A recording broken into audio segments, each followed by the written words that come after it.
नमस्कार, एस्ट्रो में आप सभी का स्वागत है। आशा करता हूँ आप सभी लोग स्वस्थ और हेल्दी होंगे। तो ये आज का जो वीडियो होने वाला है, ये वीडियो होने वाला है राहु पार्ट 2। क्योंकि पिछली वीडियो में मैंने सिर्फ लिब्रा तक बताई थी कि राहु अगर लिब्रा तक होते हैं, लिब्रा में क्या किस तरह के परिणाम देते हैं, उनके क्या इफेक्ट्स होती है। तो उसी का एक कंटिन्यूशन हम यहाँ पे करने वाले हैं। जैसे कि राहु अगर मान लीजिए आपकी वृश्चिक राशि में आ जाती है, यानी कि आपके स्कॉर्पियो राशि में अगर आती है, तो उसके क्या परिणाम होते हैं, उसके क्या सिग्निफिकेंसेस आती हैं, ये सारी चीजें आज हम डिस्कस करने वाले हैं। जैसे कि मैंने पिछले वीडियो में भी कहा था कि राहु क्या है, राहु है एक इल्यूजन देते हैं, है ना। राहु किस तरह से आपके ग्रास्पिंग पावर को बढ़ा देता है, राहु आपके जो है ना एक्सप्रेशंस जो है ना वो खत्म कर देता है। जिस किसी भी भाव में वो बैठेंगे, वो एक्सप्रेशंस को खत्म कर देंगे। लिमिटलेस है, जंक फ्रूट्स है, फॉरेन लैंड ट्रेवल्स है, एम्बिशंस है, सक्सेस है ना। आप किस तरह से मेटेरियलिस्टिक वर्ल्ड में जुड़े हुए हो, ये राहु दिखाता है। अगर आप मेटेरियलिस्टिक वर्ल्ड से अच्छे से जुड़े हो, बहुत अच्छे से मतलब बहुत अच्छे से आगे बढ़ रहे हो, आप बहुत आगे निकल रहे हो, तो कहीं ना कहीं राहु आपके कुंडली में बहुत अच्छा है। अगर कहीं ना कहीं आपको प्रॉब्लम दे रहा है, डिप्रेशन मूड में जा जा रहे हो, आप ज्यादा ओवर थिंकिंग कर रहे हो किसी भी चीज को लेके, मैं किस तरह से स्टार्ट करूं, मैं किस तरह से इससे आगे बढ़ाऊं, ये ज्यादा अगर आप सोच रहे हो मैं जॉब करूं या बिजनेस करूं, अगर ये थिंकिंग पावर आपका ज्यादा हो जा रहा है, तो राहु आपका खराब कर रहा है आपके दिमाग को। तो ये किस तरह से कर रहे हैं, कौन सी राशि में बैठा है, उसके रिलेटेड आप ज्यादा सोचोगे। क्योंकि राहु का जो है ना, उसका बॉडी नहीं है, उसका सिर्फ और सिर्फ हेड है। तो हेड होने की वजह से वो सिर्फ ब्रेन को ही आपका, आपके जो ब्रेन है ना उसको ही वो चला सकता है, उसको ही चैनलाइज कर सकता है, और बाकी आपको बॉडी को नहीं करेगा। तो यहाँ पे क्या है ना कि राहु का सिर्फ हेड है, सबको पता है। तो ये क्या कर रहा है, आपके सिर्फ दिमाग को चला रहा है लेकिन बॉडी को नहीं चला रहा है। ये क्योंकि केतु बॉडी है, बॉडी क्या करता है, केतु का है। तो केतु क्या सोचता है, केतु डिटैचमेंट्स देता है। जो राहु सोचेगा, जो राहु करेगा, ठीक उसका ऑपोजिट क्या करेगा केतु, क्योंकि ठीक उसके ऑपोजिट यानी कि 180 डिग्री पर बैठा हुआ है। अगर केतु 7वें घर पे है, तो राहु आपका मिलेगा पहले घर पे, ठीक उसके ऑपोजिट पे ही, है ना। तो इस तरह से जो राहु है ना, वो आपके ब्रेन को गवर्न कर रहा है, आपके ब्रेन थिंकिंग्स को बढ़ा रहा है, इल्यूजन्स क्रिएट कर रहा है। अगर राहु आपके गलत जगह पे है, तो वहां की उस हाउस के रिलेटेड इल्यूजन क्रिएट करेगा। हाँ, आप सोच रहे होगे कि सर मैं तो बता रहा हूँ कि आप इल्यूजन क्रिएट करेगा, लेकिन बताओ तो सही कौन से हाउस में बैठकर क्या इल्यूजन क्रिएट करेगा। ये क्रिएट यहाँ पे करेगा, जैसे कि मान लीजिए कि आपका वृश्चिक राशि में बैठा हुआ है। तो वृश्चिक राशि है क्या, वृश्चिक राशि यानी कि स्कॉर्पियन साइन जो है, वो बहुत ही डेप्थ साइन है। वहां पे डेथ लाइक पेन फील होता है, यानी कि जैसे कि आप, आपका अगर कोई नाक पकड़ ले, आप क्या हो जाओगे, सफोकेशन फील करोगे, है ना। आप ऐसा लगेगा कि मैं मरने वाला हूँ। उसी तरह का जो फीलिंग है ना, वो 8वां घर है। तो उसकी तो ये नेगेटिव है। पॉजिटिव पॉइंट ये है कि वहां से आपको क्या मिलती है, वहां से आपको मिलती है अर्न एंड मनी, यानी कि आप जहां पे मेहनत नहीं करते हो, वहां का पैसा। अब ये कौन से पैसे हैं, जैसे कि आपकी शादी में आप दहेज लेते हो, दहेज का पैसा अपने स्व इच्छा से देते हैं, जो वो उसको हम कहते हैं, क्योंकि उस पर आपका तो मेहनत कुछ लगा नहीं है। आपको जो पैसे मिल रहे हैं, आपको जो भी वहां से गिफ्ट आ रही है, वो पूरा का पूरा जो है अर्न एंड मनी, वो 8वां घर दिखाता है। अगर आपका 8वां घर खराब है, आप देखो आपको दहेज बहुत कम मिलेगा। या 8वें घर में शनि बैठा हुआ है, तो धोखा मिल सकता है। राहु बैठा है तो भी धोखा मिल सकता है ना। तो इस तरह से जो है ना, 8वां घर आपको अर्न एंड मनी देता है। ये और क्या है, आप जुए सट्टे जो भी होते हैं, ये पूरा 8वां घर देता है। अब यहाँ पे राहु का क्या काम है, राहु क्या करेगा, आपके दिमाग को चलाएगा इसके प्रति। जैसे कि आपको शॉर्टकट से पैसे कमाना, आप किस तरह से शॉर्टकट्स लेके पैसे को कमा सकते हो, 8वां घर शॉर्टकट्स को दिखाता है। क्योंकि वहां पे आपकी मेहनत नहीं लगेगी, वहां पे आप मेहनत कुछ भी नहीं कर पाओगे। ये जो है ना 8वां घर देता है। अब यहाँ पे राहु बिना मेहनत का पैसा करने के लिए आपको प्रेरित करेगा कि आप जुआ खेलो, आप सट्टा खेलो, है ना। आप कहीं ना कहीं ऐसे जगह पे ऐसे काम करो जो इलीगल्स हो। ये सारी चीजें यहाँ पे राहु 8वें घर पे देता है। तो अब 8वें घर पे राहु और क्या देता है, सबसे इसकी जो है ना मेन चीज आप अगर पकड़ सकते हो कि मेरा जो है 8वें घर में कुछ प्रॉब्लम आ रही है, राहु है लेकिन प्रॉब्लम दे रहा है कि नहीं दे रहा है। इसका सबसे एकदम सिंपल सा आप देख लो कि आपके घर में चूहे कितने हैं। जिस किसी का भी वृश्चिक राशि में राहु है, घर में चूहे मिलेंगे, है ना। चूहे मिलेंगे, नहीं तो आपको ना ऐसे गड्ढों से आपको प्रॉब्लम होगी, आपके घर के आसपास गड्ढे बहुत ज्यादा होंगे। या तो फिर आप बाइक जब कभी भी चलाते हुए जाओगे कहीं पे भी, आपको गड्ढे ज्यादा मिलेंगे, तो आपको जो है ना एक एक गुस्सा आएगा, एक इरिटेशन फील होगा। वो ये सारी जो लक्षण है ना, ये सारे के सारे लक्षण जो है 8वें का राहु है। या तो आपके पास अगर कार, बाइक, जो भी चीज, जो भी वाहन है, उस वाहन को जब आप कभी भी साफ करोगे या क्लीनिंग करोगे, तो आप देखोगे कि आपके पैर के नाखून या हाथ के नाखून जो है ना डैमेज हो जाएंगे, या यानी कि टूट सकते हैं, या जो है ना वहां पे आपको चोट लग सकती है। तो ये समझ लीजिए कि आपका राहु जो है ना कहीं इफेक्ट्स दे रहा है 8वें घर का, नेगेटिव इफेक्ट्स दे रहा है। अगर पॉजिटिव क्या है, पॉजिटिव है आपको में बिना मेहनत के पैसे आ रहे हैं, आपके प्रॉपर्टीज जो है ना, जैसे कि आपके फोर फादर्स यानी कि फादर की प्रॉपर्टीज जो आ रही हैं आपको मिल रही है, अच्छे से मिल गई है, बिना किसी झगड़ा से, बिना किसी लड़ाई से, बिना किसी फाइटिंग से आपको प्रॉपर्टीज मिल गई हैं, तो राहु अच्छा काम कर रहा है वृश्चिक राशि में। क्योंकि राहु वृश्चिक राशि जो है, मैंने कहा ना अर्न एंड मनी है, तो फादर की जो प्रॉपर्टी होगी वो कहीं ना कहीं वो फादर की मेहनत की होगी, आपकी तो मेहनत की होगी नहीं। तो वो भी कहीं ना कहीं अर्न एंड मनी है आपके लिए, यानी कि फादर की प्रॉपर्टी, फोर फादर्स की प्रॉपर्टी जो भी आती है वो अर्न एंड मनी है। अगर उसमें आपको दुविधा हो रही है, उसमें पार्टीशंस नहीं हो पा रहा है आपके भाइयों में से, भाइयों कहीं ना कहीं भाइयों में लड़ाई हो रही है प्रॉपर्टी के रिलेटेड, तो कहीं ना कहीं आपका राहु खराब चल रहा है। अब देखो ऐसे बंदे जो एट्थ हाउस के राहु होते हैं ना, तो ये एट्थ हाउस के राहु वाले ऐसे जगहों पे जाते हैं जहां पे कोई ना हो, बहुत सुनसान सा इलाका हो, तो इनको ना अकेले रहना पसंद है, तो इनको आप अकेले छोड़ दीजिए। जब जब ये अकेले रहेंगे, अकेले अपने आप को विचार करेंगे ना, तो ये बहुत अच्छे आगे बढ़ेंगे। तो धनु राशि क्या है? धनु राशि है फादर, ट्रैवल, मंदिर, जहाँ आपके जहाँ पे आप काम करते हैं वहां के जो बॉस हैं, ये सारी चीजें धनु राशि है। अब धनु राशि से इनका क्या हो जाता है कि इनकी सबसे बड़ी सिग्निफिकेंस से देखिए कि धनु राशि पे राहु किस तरह का इफेक्ट दे रहे हैं। धनु राशि के अंदर राहु जो है ना, एक इस तरह से इन्फेक्ट देंगे जैसे कि आपके घर में कहीं ना कहीं देखोगे कि इंसेक्ट्स ज्यादा मिलेंगे, जो जैसे कि चींटी हो गई, है ना, बड़े बड़े चींटी हो गए, छोटे चींटी, लाल चींटी, या छिपकलियां मिलेंगी आपके घर के अंदर। तो ऐसे अगर लक्षण दिख रहे हैं तो आपका राहु 9th हाउस में अच्छा काम कर रहा है। ये देखो ये सब चीजें आपको हार्म नहीं करेंगी, लेकिन आपको दिखेगी जरूर घर के अंदर। तो ये ऐसे अगर दिख रहा है तो राहु आपका अच्छा है। आप क्या काम कर सकते हो यहाँ पे, अगर आपको परेशानी हो रही है, देखो 9th हाउस का जो राहु होता है ना, वो बहुत अच्छा होता है, स्पिरिचुअल ग्रोथ के लिए बहुत अच्छा लेके जाता है। वो आप जब कभी भी मंदिर जाओगे या किसी भी, जिसको भी आप मानते हो, जिस भगवान को भी आप मानते हो ना, उसके अंदर आपकी जो है ना श्रद्धा बढ़ा देता है। क्योंकि राहु, मैंने कहा है ना, राहु क्या करता है, बढ़ाता है। तो जब जब ये चीजें होंगी ना, आप देखो कि ट्रैवल करोगे तो आपके मन में बहुत शांति मिलेगी, क्योंकि राहु आपका वहां पे यही कहता है कि आप घूमो फिरो। जितना आप ट्रैवल करोगे उतना आपका 9th हाउस स्ट्रांग होता है नजर आएगा। तो इसकी जो, अगर आपको समझ लीजिए कि फिर भी यहाँ पे इफेक्ट खराब दे रहा है, अब इफेक्ट खराब कैसे देता है राहु? क्योंकि मैंने कहा हुआ है कि राहु जो है ना एक छाया ग्रह है, तो जिस भी राशि में बैठेगा या जिस भी प्लैनेट के साथ बैठेगा, उसकी वो छाया बन जाता है। उसको, उसकी जो इन्फ्लुएंस है ना उस प्लैनेट्स की या उस राशि की, उसके जो कारक तत्व है, उसके जो सिग्निफिकेंसेस है, वो छीन लेता है, वो उसके अंदर ना वो समा जाता है कि मैं अब इसी के जैसा ही काम करूंगा। उसको नहीं पता होता है कि इसकी क्या सिग्निफिकेंसेस, इसके अच्छे हैं कि बुरे हैं। अगर राहु उस, जो जिस भी प्लैनेट के साथ मिलता है, उसका अगर, वो अगर प्लैनेट कमजोर है, तो राहु उसके ऊपर हावी हो जाता है, और हावी होने के बाद उसको जो है ना गलत रास्ते पे लेके चले जाता है। तो यहाँ पे 9th हाउस में क्या है, 9th हाउस में हमारे गुरु हैं। तो अगर आप अपने गुरु की निंदा कर रहे हो या अपने रिलीजियस के अगेंस्ट जा रहे हो, क्योंकि राहु क्या करता है, रिलीजियस के अगेंस्ट जाना ही है राहु को।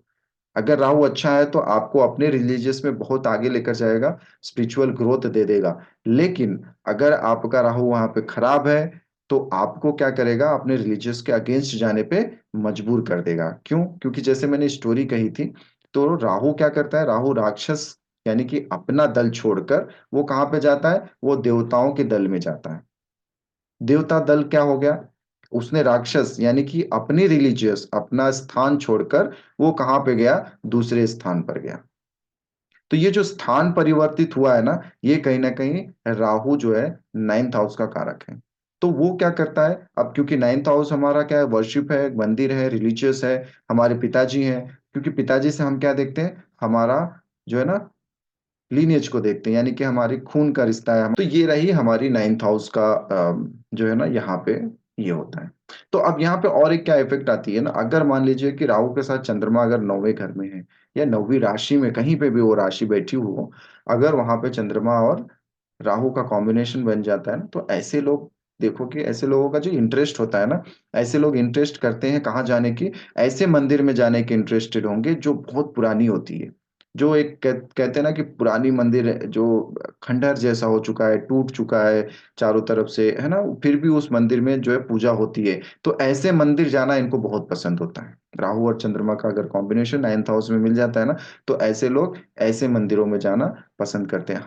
तो अब चलते हैं हम कैप्रिकॉन मकर राशि में, जहां पे राहु कह सकते हो कि शनि की राशि में जाती है। और ये कैप्रिकॉन है क्या, कैप्रिकॉन राशि ऐसी है जो छलावे में सबसे मशहूर है, जो लड़ाई करना उसको आता है, जो किस तरह से हमें आगे बढ़ना है वो कैप्रिकॉन बताता है। अब ये क्यों, क्योंकि इसकी जो सिंबल है ना, ये सिंबल देख के ये पता लग जाता है, क्योंकि ये हमारा कर्म का घर है। ये हम यहाँ से हम किस तरह से आगे बढ़ सकते हैं, किस तरह से हम अपने कर्म को ना सही दिशा लेकर जा सकते हैं। तो राहु अगर यहाँ पे मान लीजिए कि प्रबल है, 10th हाउस का राहु, यानी कि कैप्रिकॉन मकर राशि में अगर राहु है, तो यहाँ पे वो इस तरह का प्रभाव देगा कि वो भ्रमित करेगा अपने ही कंपनी के अंदर कि भाई इस कंपनी में जो है ना अच्छा ग्रोथ नहीं है। उसको ऐसा लगेगा कि इस कंपनी में ग्रोथ नहीं है, वो हमेशा जो है ना कंपनी की बुराइयां करता फिरेगा वो, और कहीं ना कहीं उसको जब हाइक नहीं मिलेगी ना, तो वो कंपनी छोड़ देता है, फिर दूसरे में चले जाता है, फिर से स्टार्टिंग करता है। तो इस तरह का राहु यहाँ पे 10th हाउस में एफर्ट्स देता है। कंपनी से इनको प्रॉब्लम रहती है हमेशा, कहीं ना कहीं कंपनी जो है ना, इनको एक एक बार तो टर्मिनेशंस भी इन लोगों को मिल जाता है, जिसका भी राहु 10th हाउस का होता है। हाँ, ये भी अब और देख सकते हैं कि शनि अगर अच्छी जगह पे बैठा हुआ है ना, तो हायर पोजीशंस पे भी लेके जा सकता है। कि अगर राहु आपका 11वें घर पे है, 11वां घर क्या है हमारा, 11वां घर हमारे सोशल मीडिया का है, 11वां घर हमारा फोन का है, 11वां घर से हम अपने ब्रदर को देखते हैं, हमारे दोस्त कितने हैं, है ना। अब यहाँ पे 11वें घर का राहु, देखो 11वें घर का राहु जो है ना, 11वें घर में राहु स्वराशि है, यानी कि कह सकते हो कि राहु का जो राशि है ना, एक्चुअली राहु कोई राशि नहीं है, राहु और केतु, क्योंकि ये तो छाया ग्रह हैं, तो इसको कोई राशि की उपाधि नहीं दी गई है। लेकिन फिर भी माना जाता है कि राहु 11वें घर में अपना जो है ना अच्छा जो है एक इफेक्ट देते हैं। तो 11वें घर में अगर राहु खुद आ जाता है, तो यहाँ पे क्योंकि अब देखो यहाँ पे जो है ना electronics, social media, friend circles, ये पूरे के पूरे जो है ना एक राहु है। तो यहाँ पे जब कभी भी राहु 11वें घर पे आता है, तो एक ऐसा जो है ना, जैसे कि मान लीजिए कि आपका फ्रेंड सर्किल है, तो आपको चीट करेगा अगर राहु खराब है तो।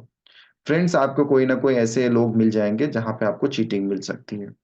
अगर आपके सोशल मीडिया में हो, तो सोशल मीडिया में भी ऐसे लोग मिल जाएंगे जो आपके बैंक बैलेंस खाली करके चले जाएंगे। यहाँ से एक बात मुझे याद आई कि राहु अगर आपका 4 नंबर यानी कि कर्क राशि में हो, या लिब्रा 7 नंबर यानी कि तुला राशि में हो, या फिर राहु आपका 11वां घर यानी कि एक्वेरियस कुंभ राशि में हो, यहाँ पे होता है ना, तो ऐसे इंसान कभी ना कभी अपनी लाइफ में एक ना एक बार धोखा जरूर खाते हैं। वो मैं लव की धोखा या इसकी धोखा की नहीं बात कर रहा हूँ, ऐसे लोग जो है ना धोखा जरूर खाते हैं। अब धोखा कैसे, फाइनेंशियली, कहीं ना कहीं इनकी जो है ना बैंक बैलेंस खाली हो जाती है, कोई ना कोई ऐसा इंसान आता है, या ऐसे ऐप आती है, या ऐसे चीजों में ये इन्वेस्ट कर देते हैं पैसे, जहां पे इनको धोखा मिलता है, पैसे इनके चले जाते हैं। अगर ऐसे एक जो कहते हैं ना पोंजी स्कीम्स, ऐसे स्कीम लेकर आ जाते हैं लोग कि आप यहाँ पे 1,000 रुपए लगाओ, आपको 2,000 हो जाएगा। तो 4 और 7 और 11 नंबर के जो राहु होंगे ना, ऐसे लोगों के ऊपर कभी ना कभी इस तरह की घटनाएं घटी होगी कि उनका पैसा उनके बैंक बैलेंस से गायब हो गया। वो किसी स्कीम में पैसे लगाए थे, वो लेकर चला गया, है ना। चिट फंड्स जो होती थी, जो हमने हेरा फेरी की मूवी में भी देखी हुई है, ऐसी मूवी में जो चीज हुआ है वो कहीं ना कहीं 4, 7 और 11 नंबर का ही राहु कराता है ऐसे इंसान के साथ। तो यहाँ पे 11 नंबर पे राहु क्या कर दिया कि आपका जो है ना इलेक्ट्रॉनिक्स चीजें हैं, तो इलेक्ट्रॉनिक्स चीजें कहीं ना कहीं आपको बहुत ज्यादा शौक बढ़ा देगा कि मुझे नए नए इलेक्ट्रॉनिक्स चाहिए, नए नए गैजेट्स चाहिए, क्योंकि मैं इसमें जो है ना, वो अब क्योंकि राहु को शांत करना है। राहु क्या कर रहा है, आपके दिमाग से खेल रहा है, आपके बॉडी से नहीं खेल रहा है। आपका बॉडी नहीं कर रहा है कुछ भी, बॉडी बोल रहा है कि ठीक है छोड़ दो, लेकिन दिमाग से खेल रहा है वो। जब जब राहु दिमाग से खेलेगा, आपको उस हाउस के रिलेटेड कहीं ना कहीं सोचने पे मजबूर करेगा। आप दिन में एक ना एक बार जिस भी हाउस में होगा राहु, उसके प्रति आपका एक ना एक बार ध्यान जरूर जाएगा। अगर पहले घर में है तो अपने ऊपर जाएगा, दूसरे घर में है तो फाइनेंस के रिलेटेड जाएगा, बैंक बैलेंस या फैमिली के ऊपर जाएगा, तीसरे घर में है तो आपके कम्युनिकेशंस के ऊपर, यानी कि मैं कुछ कर पाऊंगा कि नहीं, मैं बोल पाऊंगा कि नहीं, या मेरे मेरे अंदर उतना हिम्मत नहीं हो रहा है, मैं किस तरह से आगे बढ़ूं। चौथे घर में है तो मदर के रिलेटेड जाएगा, सुख सुविधाओं पे जाएगा कि मैं घर के अंदर क्या क्या ऐसी चीजें ला सकता हूँ जहां से ये जो है ना हमारे घर को और जो है अच्छा देखने पे मजबूर हो जाए। चौथे घर का राहु अगर पांचवें घर में राहु जाता है तो पांचवें घर में क्या है, बच्चों के ऊपर आपका दिमाग जाएगा, अगर खराब है तो नहीं जाएगा। तो पांचवें घर को अपने स्किल्स को कैसे बढ़ाऊं, है ना। पांचवें घर का एक मैं रेमेडी देना था मुझे कि पांचवें घर में जब कभी भी किसी का भी राहु आ जाए ना, तो अपने ग्रैंडफादर या फिर आपके जो मदर के, यानी कि हम हिंदी में कहते हैं नाना, उनको जरूर, उनकी ना एक बार सेवा जरूर करिएगा। क्योंकि राहु वहां पे यही करवाता है कि आप उनकी सेवा करिए। अगर पांचवें पे अगर आपकी शादी है, हो गई है, आपके बच्चे हैं, तो बच्चों को जरूर ध्यान दीजिए, बच्चों पे जरूर ध्यान दीजिए। क्योंकि राहु यहाँ पे ना आपको अपने बच्चों से दूर करवाता है, जिसकी वजह से बच्चे जो है थोड़े से परेशान हो जाते हैं। तो छठे घर में आएगा तो रोग और ऋण और शत्रु के ऊपर ज्यादा ध्यान लेकर जाएगा, यानी कि कहीं ना कहीं आप ईएमआई सिस्टम से कुछ भी अगर आप खरीदे हो तो वो आपको प्रॉब्लम देना शुरू कर देगा, छठे घर का राहु। छठे घर में राहु जिस किसी का भी है तो वो ईएमआई सिस्टम्स को थोड़े से दूर रहें उनसे।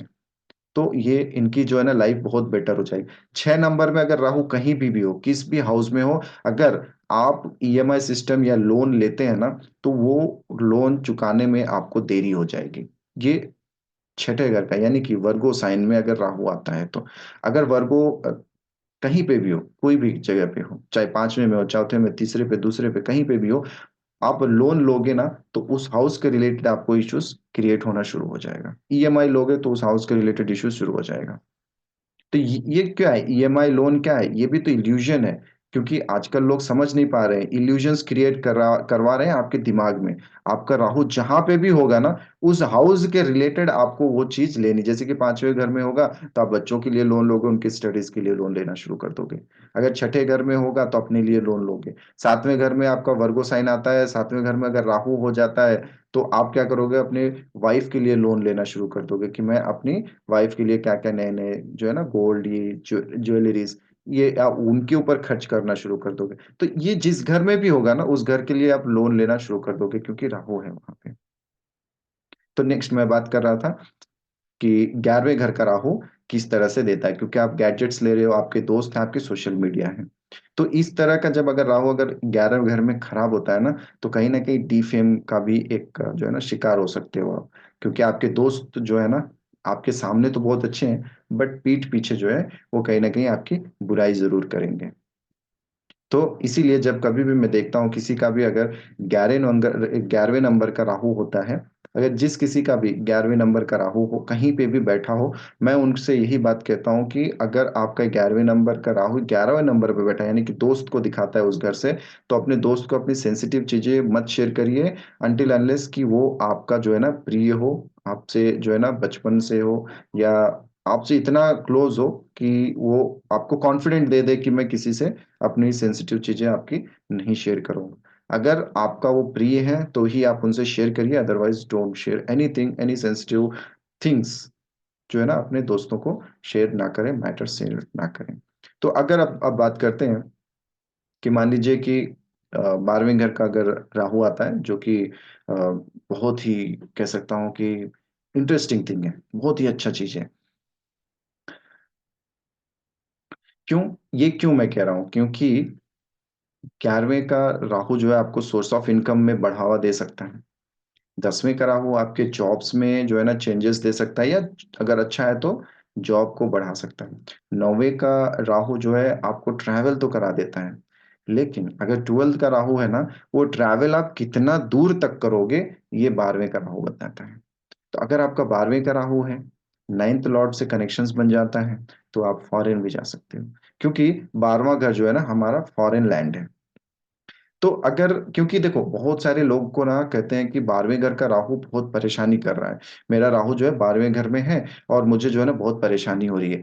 देखिए इसमें क्या हो जाता है ना कि अगर राहु 12वें घर में है, तो कृपया करके आप देखिए कि आपका जो बर्थ प्लेस है, क्या आप अपने बर्थ प्लेस पे ही हो?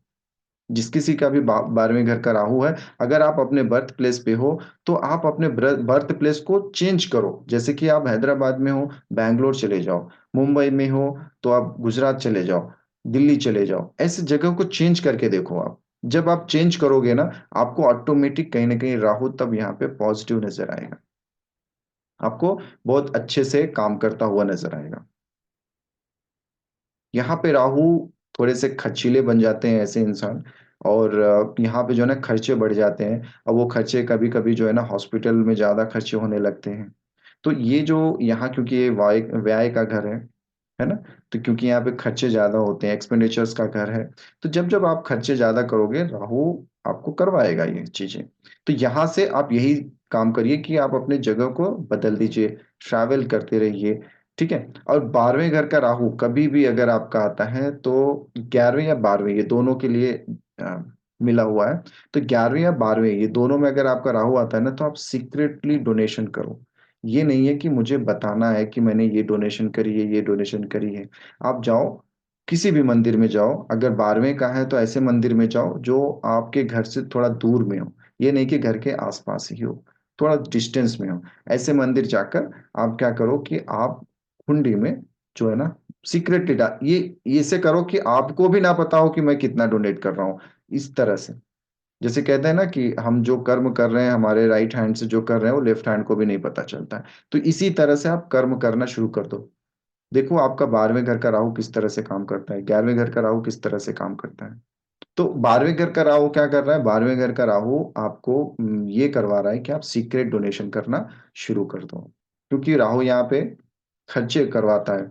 तो जब आप खर्चे कर रहे हो, तो वो खर्चे से पहले आप अगर डोनेशन कर देते हो, तो आपका खर्चा वहीं पर ही हो चुका है। तो इससे क्या हुआ कि आप अपने पुण्य को भी बढ़ा रहे हो, अपने 12th हाउस को भी एक्टिवेटेड यानी कि सॉरी 9th हाउस को एक्टिवेटेड कर रहे हो, तो आपका राहु बहुत अच्छा काम करेगा। जहाँ कहीं पे भी गुरु होगा, गुरु उसको सँभाल लेगा। क्यों? क्योंकि राहु गुरु की राशि में बैठा हुआ है। 12वें घर गुरु का होता है। तो जब आप सीक्रेट डोनेशन करोगे, आपका 9th हाउस एक्टिवेटेड होगा, 9th हाउस एक्टिवेटेड होगा तो आपका जहाँ पे भी गुरु बैठा होगा, अगर गुरु की दृष्टि राहु पे जा रही है या राहु कहीं जुपिटर कहीं पे भी हो या गुरु कहीं पे भी बैठा हो, वो राहु को बुरे काम यानी कि बुरा परिणाम यानी कि आपके दिमाग से खेलने के लिए रोक देगा क्योंकि गुरु नॉलेज का कारक है। आपको नॉलेज देता रहेगा। ठीक है? तो ये रही मेरी आज की वीडियो राहु के ऊपर। तो आई होप कि ये वीडियो आपको पसंद आएगी। मुझे पता है कि जिस तरह से मैंने अभी पूरी चीज़ें बताई हैं, कुछ लोगों को जो है ना ये समझ में नहीं आएगा कि इस तरह से मैं जो बता रहा हूँ, क्योंकि ऐसा तो कोई चार्ट नहीं होगा, ये सिर्फ़ एरीज़ वालों पर ही एप्लीकेबल होगा, जितने भी एरीज़ राशि के होंगे, उनके ऊपर ही ये सारी राशि जो है ना अच्छे से समझ में आएगी। मान लीजिए आपका टॉरस लगन है या वृषभ लगन है या मिथुन लगन है या कर्क लगन है या इस तरह से अगर लगन होता है तो आपका जो हाउस है वो बदल जाता है। तो ये बदलने के बाद अगर फिर भी वहाँ पे राहु आ जाता है तब क्या करें? तो इसके ऊपर भी मैं ना नेक्स्ट मेरी जो वीडियो होगी, वो वीडियो मैं समझाऊँगा कि पहले तो मैं शुरू करूँगा राशियों से कि राशियाँ किस तरह से काम करती हैं और फिर उसके बाद जो है प्लैनेट्स। तब आपको समझ में आ जाएगा कि राहु किस तरह से काम करता है। ठीक है? उसकी क्या इफ़ेक्ट्स होती हैं। तो आपके किसी भी तरह के क्वेश्चंस, किसी भी तरह के आपके जितने भी डाउट्स हैं, आप मुझे नीचे डिस्क्रिप्शन बॉक्स में मेरे नंबर व्हाट्सएप नंबर है, आप उस पर जाकर मुझे व्हाट्सएप कर सकते हैं। मैं आपके क्वेश्चंस लूँगा, आपके 2 से 3 क्वेश्चंस जितने भी हैं, आपके क्वेश्चंस मैं लूँगा और आपको सॉल्यूशन देने की कोशिश करूँगा। ये सिर्फ़ उनके लिए है जो सचमुच बहुत परेशान हैं। और ये बिल्कुल फ्री में है, फ्री ऑफ कॉस्ट, कोई पैसा नहीं लिया जाएगा, ये निःशुल्क है। आप डिस्क्रिप्शन बॉक्स में जाइए, मेरे व्हाट्सएप नंबर है, मेरा व्हाट्सएप नंबर पे आप मुझे मैसेज करिए, कॉल मत करिए, मुझे मैसेज करिए। किसी भी तरह की अगर आपका कुंडली में देखना है, तो भेज दीजिए। मेरे डिस्क्रिप्शन बॉक्स में मेरा व्हाट्सएप नंबर है, उस नंबर पे आप मुझे व्हाट्सएप करिए आपकी डेट ऑफ बर्थ डिटेल्स के साथ। मैं आपको सॉल्यूशन बताऊंगा। क्वेश्चंस आप चाहे एक या दो क्वेश्चंस आप पूछ सकते हो। निःशुल्क है, फ्री है, फ्री ऑफ कॉस्ट है। ठीक है, धन्यवाद, नमस्कार, ओम नमः शिवाय।